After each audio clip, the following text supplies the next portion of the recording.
Hey everybody, welcome to the Master Passive Income Show. My name is Dustin Heiner, and I'm here to help you get financial independence, quit that J.O.B, that just over broke job, by investing in real estate so you never ever have to work a job again. And today, I'm super pumped to bring on a fantastic real estate investing expert and also a podcaster, somebody who has a terrific podcast as well, the Action Academy, as well as is investing in the States as well as out of the States and Virgin Islands. He's just getting a new property, hopefully under contract. Anyways, so many amazing things that he's doing. He's also helping people, just like I am, to become financially independent. That's why it was so great to connect with him. But I have a fantastic investor and podcaster on, Brian Luebben, on the show. Hey, Brian, thank you so much for being here, man. Dude, so excited to be here. When's the good investor coming? Can't wait to meet that guy. I'm excited, man. This is going to be a great time. It's going to be a great time. Ladies and gentlemen, what is up? My name is Brian. I also host a podcast in the similar space as Dustin here, and he was just on my show as well. We recorded an episode, the Action Academy podcast. We've done, I believe, 600 episodes across 37 countries, 7 different time zones. So not only do we do the thing, but we talk to a lot of people. So today's interview is going to be super fun, and every idea that I have is because I stand on the shoulders of giants. So it's like every framework that I have, every concept is because I've been able to ask really smart people questions and kind of shut up and listen. So I'm excited to get into it today. I agree. Like most of the times when I start talking too much, I start to realize like I'm not learning anything if I'm just talking too much. And so I love to have as much as I can be around the right people, not necessarily just right people, because I can learn from literally anybody. But if you can get around people who are one step, maybe even if you can get around people who are 10 steps ahead of you, that's even better. But even just one step ahead of you, or even just a little bit on the side, meaning they have something, they're doing something you might not know about. So love that. That's why I love bringing people like you on the show, is because I get to learn, and as well as the audience, as well as you know that. Now, Brian, now you're investing, and when did you start investing in real estate? Started investing in real estate in 2019. So right before COVID, and of course, my entire family told me it was the best idea I've ever had in my entire life, and they all supported me and held my hand through the process, right? Heck no. Ladies and gentlemen, Never. Every single thing that you do is reliant on your environment. You can only grow and expand to the level of the box that you are in. So if you're a big fish in a small pond, it's time to upgrade the pond. And that's what I ended up having to doing multiple times throughout my life. And now it becomes, I call it pond hopping, and you do it over and over again. You enter new rooms. And as you move up the food chain, you have to start paying a lot of money to be in some of the rooms. And that's kind of where I'm at right now. So for people that are maybe hesitant to, pony up, just know like eventually down the road, like you do have to pony up. My friend Gino Barbero of Jake and Gino has a wonderful quote. And he goes, there's 2 ways to get mentorship or to attract people that are where you want to be into your world. And you either have to seek to serve or you have to pay to play. Pay to play or seek to serve. And at the beginning, it's a lot of seeking and service. So it was me gutting out people's multifamily properties, me helping people left and right. I was working a 6-figure corporate job, making $250,000 a year. I had the golden handcuffs. I had every single thing, until I realized I climbed the mountain and I was climbing the wrong mountain. Right? So how did I realize this? This is my first piece of actionable advice for people that are listening to this podcast. I looked at my boss's boss.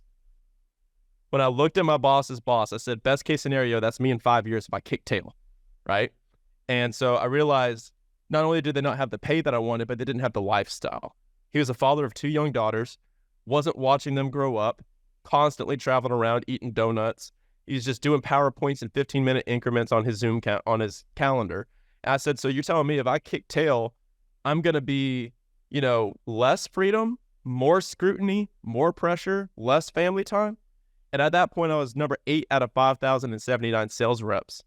And I came to the realization that I had to get out of there. So I had to swap my corporate hat for the investor hat, started listening to podcasts. I started my journey in the least sexy way possible that would tick people off to know that they can do it too. I was just buying a freaking house a year, Dustin. That is all I was doing in the very beginning. And I was house hacking. I'd live in one room. I'd rent the other rooms out. Just buy one per year, 3%, 5% down conventional loan. From that, I was able to replace a portion of my income in passive income and hit financial freedom, which is an important point. Ask me in a little bit about the different levels of cash flow that people need to know about, because this is a very important point. But I'll finish where I got to so people know who they're listening to for the podcast, right?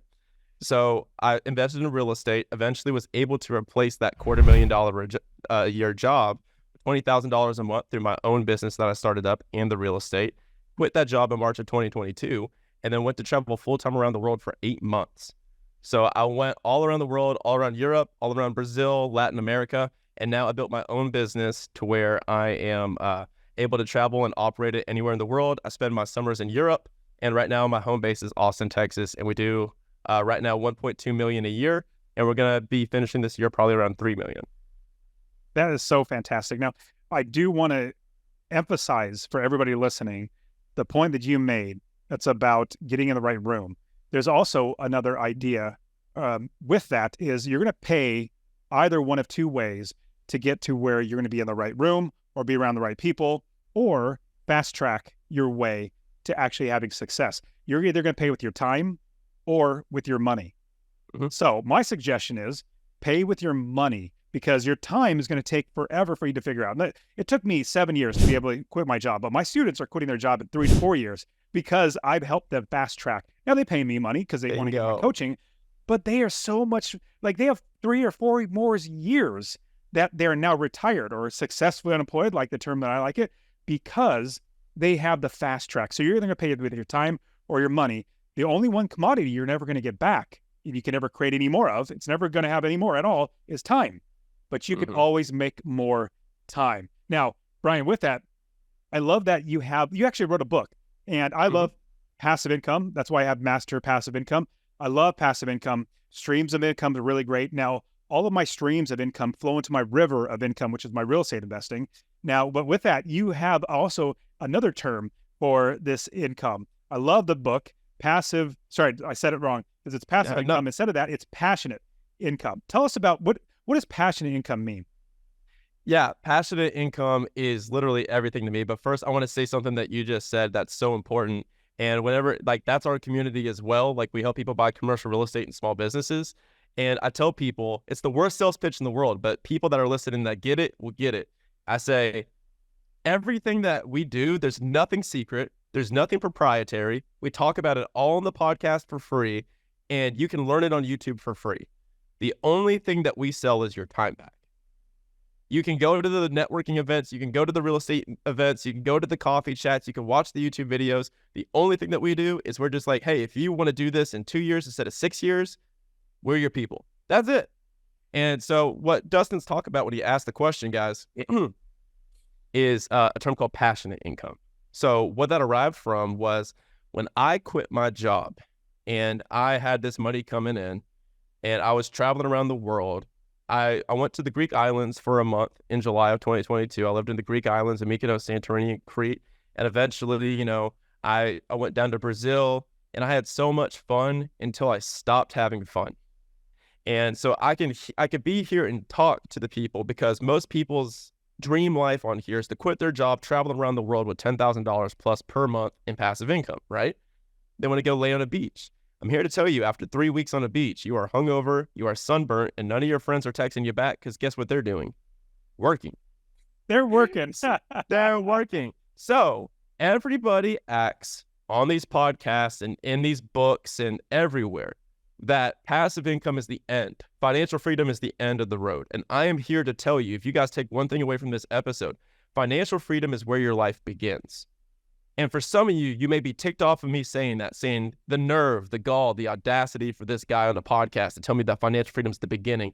I haven't been able to figure this out yet. I'm here to tell you, anybody can go from zero to financially free within 2 to 3 years with the proper intention and the proper people around them. 2 to 3 years. And I've done it. We've helped hundreds of people do it. We've seen it in so many different ways, shapes, and flavors. So the question that you have to ask is, what happens next? And that is the hardest thing that you will do. And you will look back at your financial freedom and you will laugh at how easy and simple that was in comparison to figuring out what is my purpose in life. Because now you have time to slow down. You have time to think, and you have time to ask the questions. What am I here to do? What impact am I here to create? What business should I build? How can I help other people at scale? How can I be the best husband, the best wife, the best friend, the best philanthropist to the world? How can I leave this place a little bit better than I found it? And that is what led to the creation of what I call passionate income, because nobody was talking about this stuff. All the people were talking about were sticks and bricks, passive income, real estate buildings, right? And nobody talked about what do you do when you've got it? And so I wrote the book From Passive to Passionate, How to Quit Your Job, Grow Your Wealth, Turn Your Passions into Profits. As kind of that guide that walks you through not only how to use passive income as a tool to get to that first level of freedom, which the next two are time freedom and then mental and emotional freedom. But then once you get to that point, how to stop, take a pause, and ask yourself, what am I here to do? And I'll pause there, and then we can branch off in 30 different directions here. Oh, totally. So with the idea of passion income, it's gonna sound at first like I'm pushing back, but I'm not. I'm actually very, very for it. I love the idea of passion income, basically being able to do what it is you love to do. So 100%. But at the same time, if you're not at financial freedom, if you're not already there and you're thinking, well, I'm really passionate about playing the guitar and being in a band, that's my passion, I'm going to go after that. Well, is it paying your bills? Are you going to be able to actually make money doing that? And so passionate income is after, like you said, I 100% agree with you. The financial freedom is literally the starting point, because we're trying our life to get there. At least that's the goal, is to get there. Once you get there, there's so many doors that open up. In fact, all the things that I do now, from my conferences to, everything that I do, it's because it's fun, because I enjoy doing that. But before that, like somebody asked me recently, what do I think about work-life balance? I said, I don't think about it. In fact, I even think I don't even care. I won't even do that. It's not even a part of my vocabulary, because if I had to sweep the streets all day, every day to feed my family, because it's my responsibility, it's my duty to do so, I will absolutely do that. I might hate the job. It may be the worst job ever in the history of the world, but I am responsible for my family, so I'm going to take care of that. But then after I get past that, because we all have to take our responsibilities, but once you get that responsibility taken care of, then you are then able to get in your passion. Now, if you could jump right into your passion, it's not very easy to do it. But if you could jump right into it, then that's fantastic. Very few people can do that. But yes, you are free now. You said it 100% right, Brian. 100% free to then go after your passions. Now my passions make me so much more money than I ever did working for anybody else. Bingo. Yeah, and I wanna punctuate that with a very specific example. I've got a friend, Eric. Eric loves mountain biking. So say Eric is a Big Four accountant. Maybe he's making $150,000 a year. So when people think about follow your passions, if you do what you love, you never work a day in your life, right? That's what we get taught in school. But there's not any teeth to that. Like, how do we tangibly do that? We can go into a 4-step framework here in a second, because every single thing that we talk about that's super woo-woo will bring down for people to actually implement today on this podcast. So 5-star rating and review for Dustin, guys. So say Eric leaves his job as a Big Four consultant, and he's like, I'm going to go and open up this mountain bike store. I've always been riding mountain bikes since I was a kid. I'm going to open one in Denver, Colorado. And he opens one, and Eric is the 77th mountain bike store opened up in Denver, Colorado. Every single block has a mountain bike store. Now, all of a sudden, Eric is inundated with debt, with stress, with pressure, because he doesn't have the financial foundation that allowed him to open up this mountain bike store and not care about the profit, right? So now he's dependent on this, and that is the fastest way to kill a passion, is to force it into a place of stress, friction, and necessity. People that are professional golfers, most of them don't love golf anymore, even though they're playing it full time, because they don't even enjoy it anymore, because they're doing it for their livelihood. Well, it turns into a job. You own a job when you do something like that, and then the job starts to overwhelm you, and it starts to overtake you, where it's something that you have to do as opposed to want to do. Like when I started my conference, I think it was like $250,000 that I was on the hook for, but I had enough money. I had enough money coming in. I wasn't, gambling my family's income, my family's way that we feed our family, put a roof over our heads, because I worked my tail off to get to the point now where I could take these actions, big choices, as well as courageous types of steps that you and I would now take because we now have the opportunity, because we have the financial freedom. Now, let's move to, because I want to talk about Walt Disney. You brought this up. We're going to shift gears a little bit. Tell me about Walt Disney and your vision with your business. Yeah, so actually they both tie in perfectly with me and Disney, and the 4-step framework for people to actually be able to implement what we just talked about on Earth, right? So everything begins, like the first level of the freedom framework is clarity, it's vision. That's where Walt Disney comes in. So you guys can't see it, but like on my office wall, I've got a giant framed picture of the Walt Disney mind map that he created in 1957. And on this mind map, he has, Disney, he has all of his like content and theatrical production in the middle of this piece of paper, and he has a rectangle around it, a box. And then he has theatrical studio, Disneyland, publishing, book rights, all these different things. He has TV, concerts, magazines, comic books, art, and he has all these different intersecting lines between all these different business verticals. And that was his vision for what Disney was going to become in 1957. And that vision is still being executed on after his death here in 2024. So that is the power of vision. I'll add one thing. So keep that thought, because you're 100% right. And look at where it's at now. It has so many more. It has bought Right. and owns so many more companies beyond that, because they had the vision. He first had the vision, which that vision then transpires, or if you give it to other people, you get other people on your team, then that vision grows even exponentially. Yeah. So clarity begins with the person. Like, what do I want? And then once you get past that, the next level is, how can I describe what I want within a way that other people can read it like a blueprint to build a house upon? And that's when you become what's called a visionary. That's when you become what's called a CEO, an entrepreneur, a business owner. So that's the first step of the freedom framework, is what I call doing a vivid vision. That's a book by Cameron Herold, and I also include a step-by-step process on how to do that within my book as well. Cameron's now a personal friend. A vivid vision is a 3-year detailed document, as if you're walking out of a time machine 3 years into the future. You're writing it as if you're experiencing it in present tense. What does my life, what does my business look like, feel like, taste like? And you're writing out, what does your day look like? Where are you living? What is your revenue? Who is involved? What's your family look like? Do you have more kids? Like, are you in your dream house on the lake? Where do you live? And that's where clarity begins, because people are suffering from this thing called AP, analysis paralysis, simply because they have a lack of clarity. Clarity is the solution to everything. So right now, people are looking at short-term rentals, BRRRRs, wholesaling, flips, self-storage, laundromats. What do I want to do? Which asset do I pick? And they can't make any decisions because they're playing the wrong game, Dustin. The game that they're playing is the game of yes. The game that they need to be playing is the game of no. The stronger that your no muscle becomes, the simpler your life will be. And this applies to the billion-dollar level. I just interviewed a guy yesterday that's buying $2 billion worth of industrial real estate, and he still said the same thing. He has one thing that he focuses on, and that's Class B industrial, between $15 to $100 million for his deals.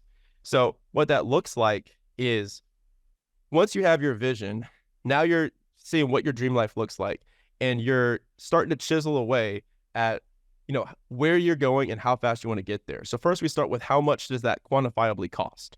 Say your dream life costs $10,000, right? And say you want to do that in 2 years.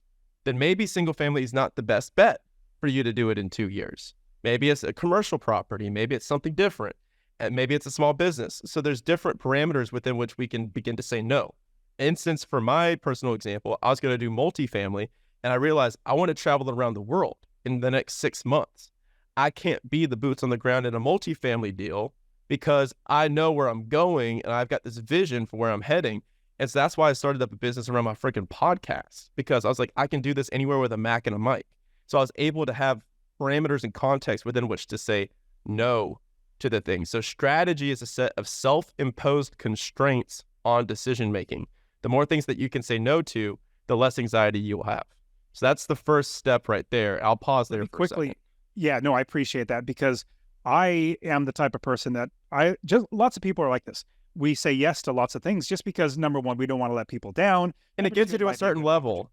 It sure does. Eventually, you have too many, not necessarily opportunities. You have too many things that could be on your plate with the opportunity cost of, if I did this, I'm going to miss out on doing this. That's what we don't want. We don't want to miss out on the good things. So we have to be able to say no to things. And my brother, he has an online business, teach people how to play poker. He loves playing poker, and he had to make sure that he changed it from always saying a yes. He said, hey, Dustin, what you need to do, instead of always saying yes, you need to start saying no. But here is the way you know if it is a no or a yes. If it's not a hell yes, like, oh, hell yes, this is awesome, let's do it, No. then it's a hell no, because no, I'm not going to do it because it's not going to move the needle. It's not going to get me what I want, or I don't even like doing something like that, so I'm not going to do it. And so I 100%, you have to have the vision and the strategy. And quickly, I want to ask you a question about getting that vision pushed out to people. That is something that a lot of people, it's not easy to do. People need to be able to buy into your vision, because I want you to get on to the next step. But with the vision, though, in helping people to see that vision, you just need to be pounding that like a drum, just over and over and over again, that vision of where you want to go. That's how people get bought into it. But tell me about how do you get that vision out to people? Yeah, so first it's a muscle. So people please don't think that you're just going to get this overnight. It's something that you have to work at and work at and work at. Instead of something that's like a light switch, view it more like a giant block of marble that's being chiseled away on, becoming a statue, right? And then it's just to the point now where it's like, for me, I'm polishing and like the eyeballs of the statue and everything, and I'm chiseling the fine details. But in the beginning, you may just be hammering away at rock with a hammer. You know what I mean? So for me, the most important piece of advice I ever received is, you will not find rock star partners or rock star mentors or rock star employees unless you have a vision large enough within which to fit them inside. That is the most important piece of advice I have, because, example, say you want this multi-millionaire person in your market that's got 1,000 units, right? But you want to flip a house, all right? Now, if you go to this person and you get their attention, say that you somehow get their attention, the idea of you flipping a house and that's all you want to do and you're good, like, that's not going to excite them, because they're not going to be interested by that. Like, big people solve big problems and they get attracted to big problems. But if you say, I want to flip 100 houses a year, they're like, whoa, that's difficult. That interests me. I will help you with your problem. So the bigger problem that you actually set in the bigger challenge and the bigger goal that you set, the bigger people will be attracted to it to help you solve it. And so in the beginning, I was like, hey, I'm going to quit my job in 6 months, replace $20,000 a month so I can travel full-time around the world. And now my vision is, hey, I want to grow this Action Academy community to $10 million a year. Then we're going to start this events company that's going to do millions a year. Then we're going to go buy $25 million of boutique hotels and hospitality assets. And I'm going to make 5 millionaires out of my community by being the operators of that business. Who wants in? And everybody, now there's a waiting list to come and help me accomplish my vision. But if I just said, hey, I want to go flip a couple houses, like, they wouldn't want to, that's not as exciting. But that's why vision is so important, because once you get clear enough on yours, then you can begin to broaden it enough to bring other people's visions. My right hand, Caitlin, her vision for her life, like, her dream is to take her kids around the world to do world school. She has 4 kids.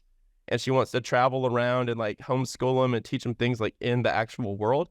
And we did the math, and it's going to cost $87,000 for her family to afford to do that. Pretty frugal. I was like, let's bump it up to 100 for funsies.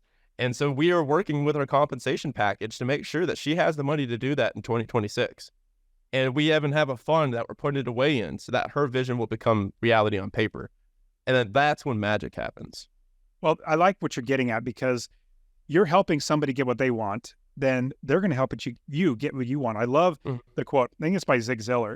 Zig Ziglar said, right, you can get whatever you want in life as long as you figure out how many people it's going to take to get you there, or something like that. But you have to serve them, figure out how many people you can serve. And then in doing that, they're going to be able to reciprocate, or you're going to be able to get something in return. So I love that. Now, was there another, so there was vision, there was strategy. Was there something else in there?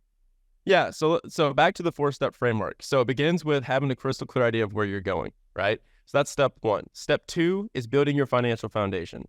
So this is going to be through the non-sexy assets that we talk about on this show, on this podcast, where you're buying single-family houses, multifamily, commercial, whatever you're doing. It's the sticks and bricks. It's the self-storage. It's the It's the non-sexy assets, the laundromat or the car wash that is going to get you your baseline level of financial freedom. So it's important that I make the distinction of baseline level. There are 3 levels of cash flow that people don't realize. Everybody thinks that the only level of cash flow to replace is their income. There's 3 levels: survive, arrive, and thrive. So what we teach all the time. And when people learn this, it changes their freaking life. Survive is how much money do you need to have your bills paid? Your mortgage is covered, your kids have food. Arrive is now you have discretionary. Your wife can now bring more Amazon packages again, right? Like you have some fun money. You can go out to eat with the family a couple times a week. Thrive is your income is completely replaced. So for me, my survive, arrive, and thrive was $4,000 a month for survive, $6,500 for arrive, net post-tax net, but most passive income you can, if you do it the right way through real estate and business, you'll get it with tax-free. And then thrive was $20,000 a month. So my survive number was covered through my cash flowing real estate, only $4,000 a month. But I was house hacking, so I knew that worst case scenario, I was covered, and that allowed me to take larger risks, which goes into the final 2 steps of the equation. Number 1, vision. 2, financial foundation. Number 3, now we're going to take all of our disposable income and we're going to invest in ourselves. So this isn't going to be necessarily in real estate. This is going to be in education and community. So we're going to be spending all of our money to pay down the most important debt of our entire lives, which is the debt of ignorance. Every year that you don't know how to make $1 million is costing you $1 million every year. So what I did was I was like, I'm going to take all this extra money now, and I'm going to put that into communities, masterminds, coaches, different, events that I can go to in person a couple times a year, even a Tony Robbins event. And I put all my extra money into that, and I got my network up. So now every single person I know is a millionaire. Before, I couldn't name a millionaire to save my life. Now every person in my phone, thousands of people are millionaires because now it's normal. And then that leads to the 4th and final part of the freedom framework, which is now you have your foundation, now you have your network, now you have your crystal clear vision. Now it's time to partner up with people within that network and create partnerships and businesses to truly scale. Because any true everlasting wealth that is generational is built as a team. It's built as a team. You go from me to we to eventually, if you do it correctly, they. So right now in my business, we're a capital W we. So we're doing it together, but there are a lot of times, because we've been doing it for going on 2 years now, that I can delegate most of the actions day to day to my team. And that goes to a they do it instead of a we do it or a me do it. So that means I can go to Europe during the summer while I still have money coming in. So even though that's active income on paper, passionate income for me, it kind of looks like passive income when you look at what I'm doing day to day. Well, passive and that's income when it is gets not fun. just like you. Yeah, I 100% agree. And passive income's not necessarily only you write a book and you get royalties because you worked one time, or buy a rental property and you work one time and it keeps making money for you. No, passive income is where you don't work and you still make money.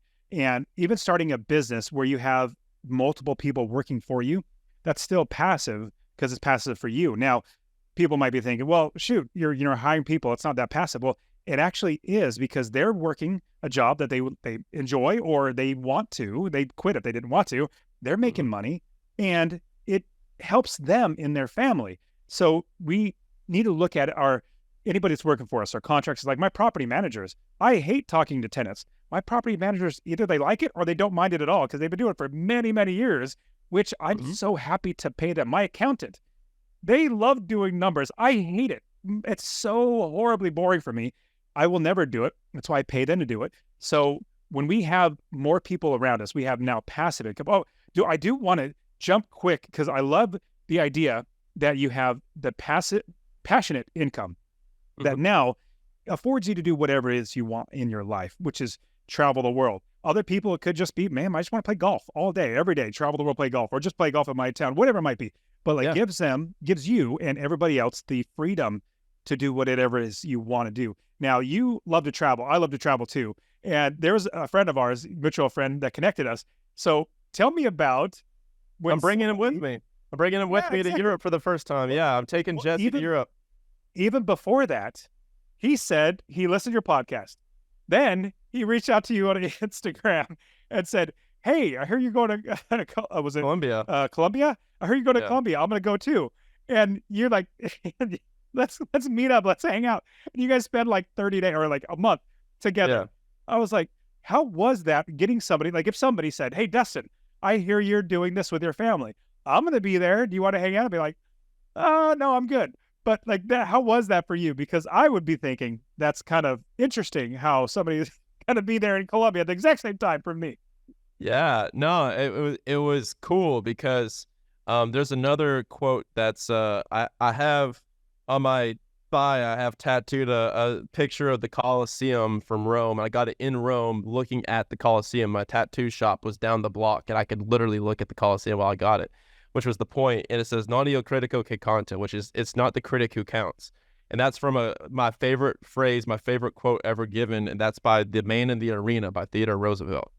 So everybody wants to know, how do I get peers? How do I attract partners? How do I attract mentors? I'm on an island. I tell them, you must get into the arena. You must get into the arena, and you can't do it when the lights are off. You can't do it during nighttime. You have to be in the arena with people watching. And so what that means and translates to is, for people that are listening, this is the best advice I can give to anybody. If you're a multimillionaire, or if you're just getting started in your first flip, if you're doing your first flip, document it. You will be doing your 100th flip, and you will be scrambling trying to find that first video of you messing up that roof, or messing up that kitchen, or picking the wrong drywall, and then you mess something up astronomically. Like, that is the arena. You're posting, you're like, hey, I have no idea what I'm doing, but I'm trying. And you're posting it, you're like, I have no idea. And there's no hate, there's no nothing when you don't be the expert and you're just like, I'm figuring this out. Like, my podcast is a journey from me going from $0 to $10 million a year while traveling full-time around the world. The wins, the losses, and the lessons along the way. And I share things that I'm messing up on. And people are like, this guy's doing the thing. So to punctuate this, Jesse, shout out to Jesse Ray. He messaged me and he goes, yo, you're going to Colombia? I was like, yeah. And he's like, dude, I'll go. I was like, that's kind of weird. But It's kind of, but that's like, but hey, this is a guy. I checked out his profile, and then I looked at what he was doing, and I was like, this guy's actually going to fly down to Colombia. I was like, seems like a pretty cool dude. If he's going to fly down to Colombia, I was like, all right, sweet. Like, I'll link up with you. We're still going to do our own thing, but like, I'll link up with you. And we ended up linking up, having great conversation, becoming bros. Like, we had mutual interests. And, I was just like, dude, I actually enjoy traveling with you. Did not think that would happen with somebody, because I solo travel now. And now he's never been to Europe. And now this summer, I'm like, dude, I'm going to Europe. If you want to roll with for some of it, we could branch off as need be. He's like, dude, let's do it. So now I'm like, bro, all right, cool. Because he's in the arena. And obviously, yes, 100%. So I definitely track with you. And Jesse is such a fantastic guy. Like, I've had him on the podcast, and he shared how he actually gets like multi-million dollar people to work with him, to network with him, to be there and to be at his growth house, which he gets, communal living type things where you get people inside the house to learn and grow. But anyways, it's awesome to see how guys like us, me, you, and Jesse, that we're all about connecting with other people, working with other people, and helping other people, getting in the arena. I mean, that's just terrific. And now you're traveling, so you're going to be running all the real estate investing businesses as what business that you have, as well as the on the podcast. Now, with that, I know you're going to be doing the boutique hotels. Talk to us about doing that, because that is very, very interesting, and potentially it could be kind of nerve-wracking for me. I was like, oh my goodness, running a hotel, especially when you're also traveling the world. Yeah, well, there's a specific way you go about it, right? Let's talk business building for a second. It's my favorite thing to talk about. And for people that are listening that are maybe like on your first house, your second house, like, you will get to business building the faster that you think about things like this way. There's a quote in my book, I forget who to attribute it to, but it said, the worst mistake that a small business owner can make is thinking like a small business owner. You have to think like a big business owner. And this is how this process works. It's called plant trees, manage orchards, right? So this is how you build businesses. This is how you invest in real estate. And this will change y'all's freaking lives. So when you're buying a house, when you're buying a property, and this could be a self-storage facility, this could be a multifamily property, a multi-unit, or it could be just a house. That's planting a seed. That's planting a tree into the soil. Now, what you want to do is you want to make sure that the tree is protected as it grows into a sapling. Because like the wind, the rain, bad economic environments, bad operators, bad deals, bad litigation can take out that tree because it's not yet sturdy enough to stand on its own. So what you do is you protect it and you keep your attention on that sapling until it grows strong and sturdy to begin producing fruit. Once you have a fruit-bearing tree, you begin to go and plant more seeds, more seeds, more seeds until eventually you have an orchard. Then you manage somebody else to manage, hire somebody else to manage your orchard, and then they pick the apples from the tree and give it to you. So that is how you make $100 million plus empires. And I learned that from one of my mentors that is worth $160 million, $210 million today. And that is how I do my businesses. So every single rental property, every single business, you have to make sure that it is self-sustaining on its own before you move to the next thing. So for us, I spent the last year building our community to $1 million a year. Now this year, I'm like, okay, now we're getting up to 3 to 5 million a year. Cool. Now we're able to have enough fruit coming from that tree to hire really smart and capable people to manage the thing, right? So now when I'm looking at investment opportunities and when I'm looking at real estate, because all real estate is a business, okay? The more that you think about it like a business owner and less that you think about it like an investor, the wealthier and more passive you will be, guaranteed. So now I'm like, what do I really, really enjoy from the business that we currently run? How do we complement the business? Instead of doing randomness, how do we complement? I said, well, let's do an events company.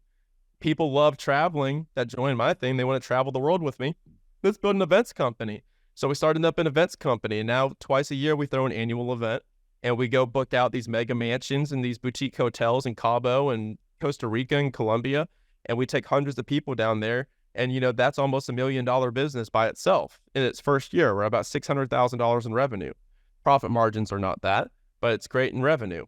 So now from that point, I was like, what's another business that we can build? Because now I have an ops team in that business that runs without me.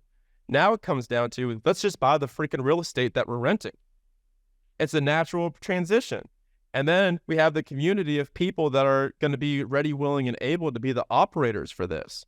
So now it comes down to, that's true passionate income as it evolves over time. I love travel. I love luxury properties. It's my jam. We have the people that are loving it too. So these are going to be the capital partners and the operators for it. And now I'm like, let's just buy these freaking things. Because in the macroeconomic trends, I'm liking how boutique hotels are looking, especially with the litigation coming down on short-term rentals. In international markets, emerging markets, I like those as well. So we're going to be buying these properties. But the most important thing of all of this is I do not have a decade's worth of experience in boutique hotel operation. So instead of me going and learning and watching YouTube videos on boutique hotels, what I do is I'm actively, it's a goal of mine for the rest of the year to interview one boutique hotel operator per week on the Action Academy podcast. So by the end of the year, I've met like 50 different operators, and then I can choose and pick which ones through that and networking to partner with as an equity partner with a big old chunk of equity on one of my deals, and I will be the capital arm of the deal. So you need to know what arm you are of the deal. You're the money, you are the knowledge, or you are the hustle. So me, in my stage of life, I am no longer the hustle. I don't want to be, but I've earned the right to get out of that. So now I'm purely the capital, and I'm not the knowledge yet. So I have to give away equity on my first couple of deals to people that are the knowledge so that I can learn on the job while we take down multi-million-dollar properties. And then eventually I'm the knowledge and I'm the capital. And then we vertically integrate everything and then scale from that point. So the goal is about $10 million plus of acquisition, maybe going into the halfway into next year, and then scoop that up to 25 million plus once we prove out the system and we have confidence doing our own money, then we start scaling. I love the idea that you are keeping you have everybody already working in the business. So let's see what else we can do for this business that is complementary. a side part. It's complementary. Like owning the real estate is just a brilliant way to do it. Like if you wanted to start a gym, don't just lease a location, buy the facility and have that be a separate company holding the real estate. Then you have a second company that's actually running the gym so that you could sell the company if you wanted to hold the real estate. So I absolutely love it. Now, Brian, you've given us so much great insights, and I want people to check out your podcast and we also reach out to you. we're getting the end of time. How can people find you and reach out to you online? Yeah, so you can check out the Action Academy podcast. I talk into a microphone every single day. We interview multimillionaire entrepreneurs. The goal of the show is to get you from six-figure employee to seven-figure world traveling entrepreneur. So if that's exciting, we talk about actionable stuff. Go check out the show. We do 5 episodes a week. You can get my book out on Amazon. It's only on Amazon, From Passive to Passionate: How to Quit Your Job, Grow Your Wealth, Turn Your Passions into Profits. It literally walks you through. It's more passive income than anything. It's like the tactical guide that will walk you through how to sell or finance negotiate, how to analyze and set your buy box. What does a partnership look like through debt and equity? And that's the book. In closing, you can go to w2theworldtravel.com, and that is a free 26-page passive income guide. And that's me. Besides that, you can Google my name. I'm just about everywhere. Online, it's just my name. Awesome, Brian. Hey, thank you so much for being on the show. And hopefully one day I'll be able to come hang out with you at one of your boutique hotels, man. Let's rock, baby. Soon.